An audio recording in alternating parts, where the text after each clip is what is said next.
So today's episode is crafted specifically to the business owners who have not really trusted their marketing, either because they couldn't see the results, they didn't understand how it worked, or fortunately for them at the beginning of their business, they were really busy and they really didn't need to invest in marketing. And the whole reason for this episode is that lately it seems that I've been brought into a few meetings with business owners, and they always have been bringing these main points to me, as in, my marketing is not getting any traction, I'm not seeing any results, or I haven't really invested in marketing, I don't know where to start. So I thought this would be a great way into introducing marketing at a high level and why a marketing strategy is super important. But at first, let's address some of the main pain points that some of you may be experiencing right now with your marketing. The first one are those business owners who have not been doing any marketing. What I have found is that when you're not doing any marketing, it's usually because business is going well. So there's no need to stress, there's no need to invest any more money into marketing or advertising, because you are getting calls, because you're getting emails, you're selling your products and services. So there's really no need to stress. And while that's extremely important and really great, awesome for your business, there will be a time where things slow down.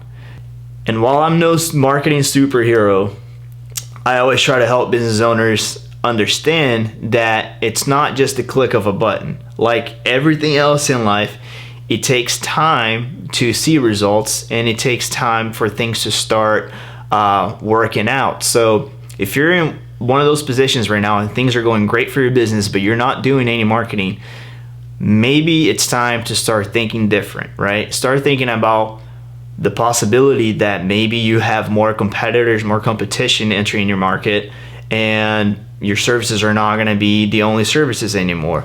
Or right now, the economy is not doing so great. Things are starting to slow down. People are spending less money on specific things. This is a great example as to why you should always have some sort of marketing. Now, if things are working out really well for you, you don't need to invest a ton on marketing, but maybe, just work on your branding and work on the things that, simple things that you can be doing on a weekly basis to just, make sure that people see you and that they know that you're there and that your services are there, so that when you do need to ramp things up, everything is already established. And the segue to that is number two is some business owners wait for things to completely stop, and they come to a panic and they say, holy crap, I need to do something because there's no calls coming in. We're not selling anything. I have a stack of payroll. I got rent. I got all of these bills I need to pay for. Let's do marketing. And to be honest, that's the worst call that I get sometimes, and the worst meetings that I have sometimes, because I do feel their pain. But like I've mentioned earlier, marketing is not just hit a button and you start getting calls. You need to have these things going in place way before, right? There's got to be some sort of strategy in order to see the results and in order to start gaining traction. So please do not wait until business comes to a stop and calls stop coming in to then start marketing, because like I said, it's going to take time. So keep that in mind. Hopefully you're not in this spot and you're going to start doing the marketing now. And like I said earlier, at a high level, just do a couple of simple things to keep your marketing going, so that if the time does come, you already have these things in place, and it's, it will be easier on algorithm for social media, or if you already have a website up and running and a couple of strategic landing pages, you'd be a little easier to, ramp up. And then third, the marketing strategy. So this is what I always stress out to many business owners, because when it comes to marketing, there is a world of things that you can do. But if you don't have a plan to execute on a specific strategy, you're just going to get lost. Sure, you can do online ads, you can do social media, you can do blog posts, you can do newsletters.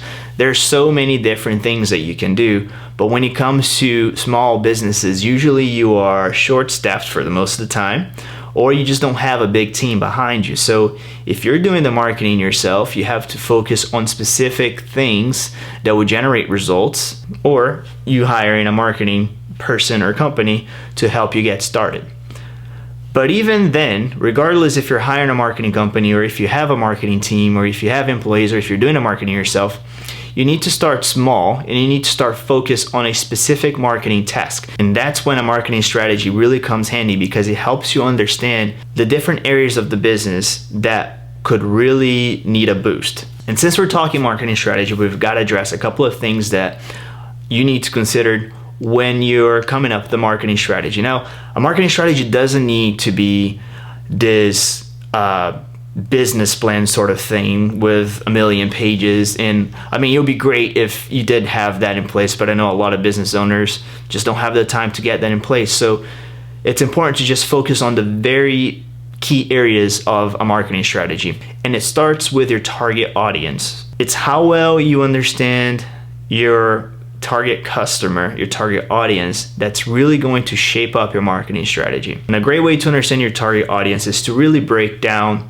the demographics of your ideal customer. So, come up with a name for that ideal customer. Understand what age group they're in, which location or areas they live in, their hobbies, and many other things. By doing so, you'll be able to start crafting your marketing message specifically to that person. Once you understand who that ideal customer is, whether it's Joe or Sally, who is 25 years old, who lives in Tampa, Florida, enjoys football, when you have all of those things put in place, the next thing to understand is, what is their main struggle? What are their problems? What is something that they're currently looking for that your business can help solve? Once you understand what their problem is, you'll be able to start to craft the marketing message that your business can speak directly to them, that's easy for them to understand. For example, in the service industry, I have done a lot of work with HVAC and roofing companies and plumbers and restoration companies.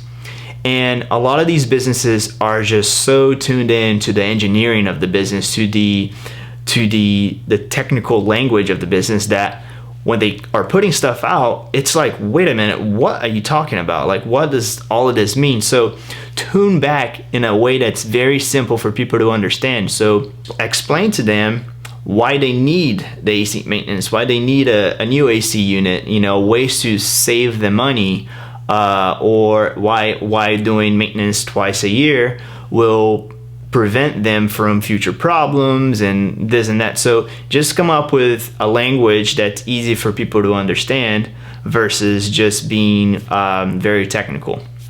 And so now that you know that you need to start marketing, regardless of how well or how bad your business is doing right now, just make sure that before you start, just come up with a small, achievable, easy to understand marketing plan. Start by understanding exactly who your customer is, what their problems are, how your business can solve those problems, and then a very easy, simple to understand message that you can craft for your customers that will start generating phone calls, start generating leads and whatnot. So thanks for watching this episode, and if you have any other questions, please let me know.